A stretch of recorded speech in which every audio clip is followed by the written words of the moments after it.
Croeso, and welcome back to the Cymru Nerd Cave. How you doing? I hope you're all safe. I hope you're all well.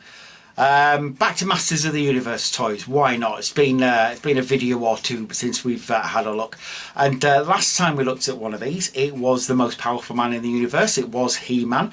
So let's sort of not even it up. Let's stack the odds against the evil warriors, and let's have his mentor and best mate in there in the mix as well. It is, of course, Man-at-Arms. I am so happy to have this toy, mainly because Man-at-Arms is sort of a figure that's taken for granted by a lot of people. They sort of have it in the collection and don't think how awesome this guy is, because he is bloody great. And this is the Filmation version as well, so this is the one very much with a moustache, very much looking like good old Duncan from the show. So yeah, let's, without any further ado, take a look at this marvellous figure right now. Here he is then.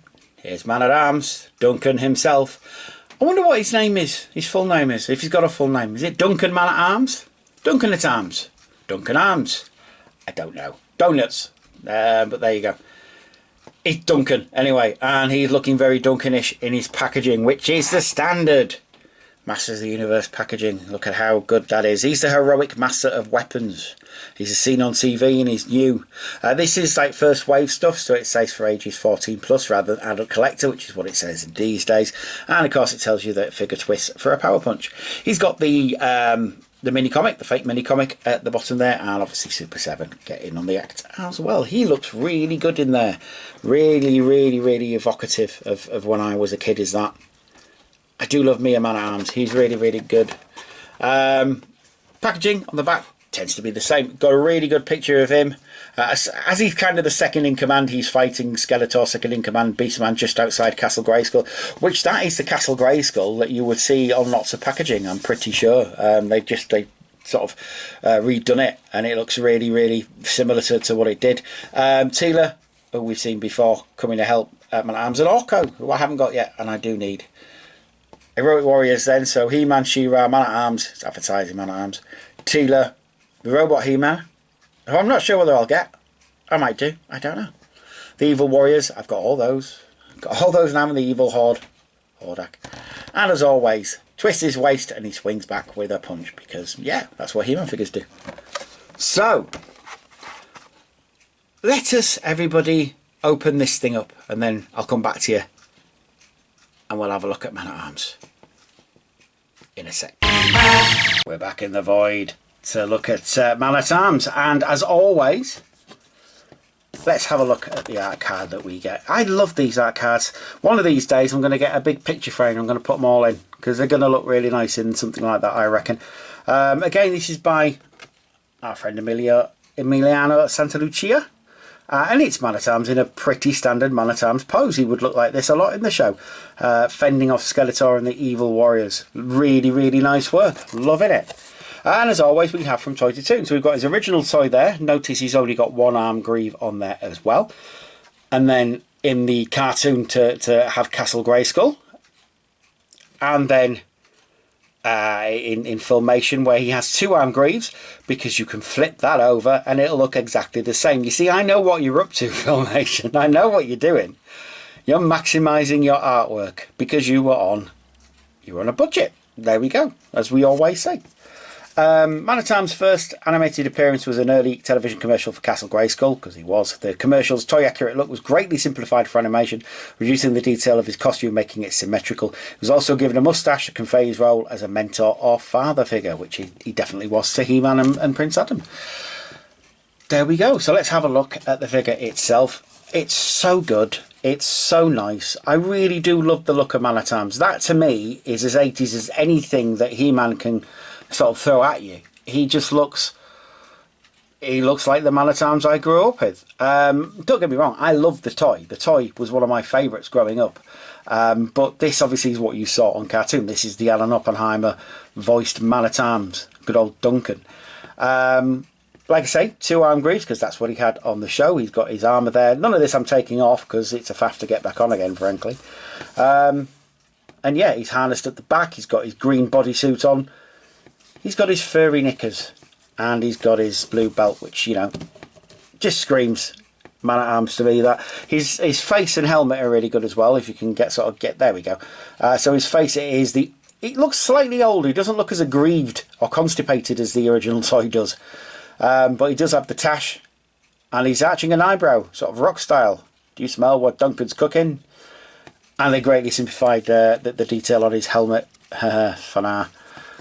So it looks exactly as it did in the show. And he's got all the articulation that you need from him. He's very stiff because he's new, so. But he's so cool. And his hips work nicely as well. You can get him in poses. Again, not going to mess around with those too much because apparently they break, I've heard.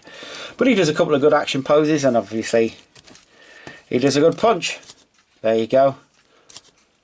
Really strong, these punching mechanisms. So I'm loving them.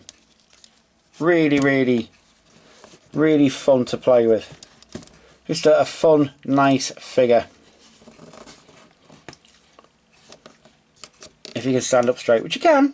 There you go. I'll point to the back for a moment there and have a look at his weapons. He's got a mace, which is painted plastic, actually. So it is flexible, but I don't want to flex it too much because obviously the paint might crack, and I really don't want that to happen. It's very simplified from the one that you got in his toy, but you know, it's for animation purposes, so obviously. But it fits nicely in his hand. And yeah, that's mallet arms. Very rare that he would actually use melee weapons. He's very much of a scientist, you see, which is where this comes in. And there you have this stasis ray. I'm pretty sure that's from the Dragon Invasion.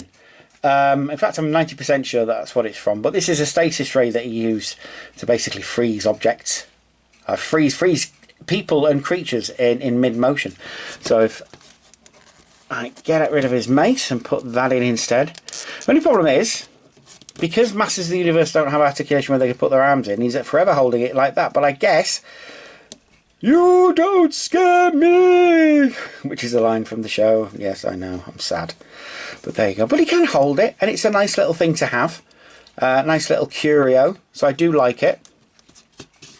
But let's face it, he's going to be holding his mace most of the time, because he's man-at-arms and he's awesome. This is a great little toy. It really is. I do love it. He's often an overlooked figure, is old Duncan.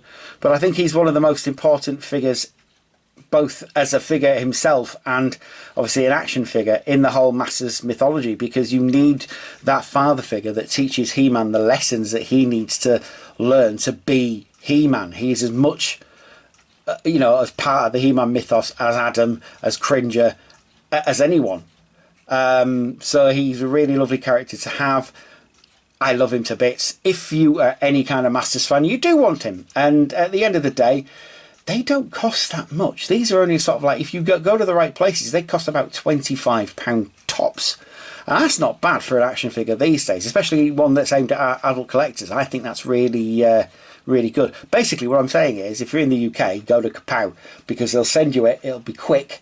And it'll be in good condition, and yeah, just go to Kapow Toys, because they seem to be the best, certainly for me. But there you go. That's it for now.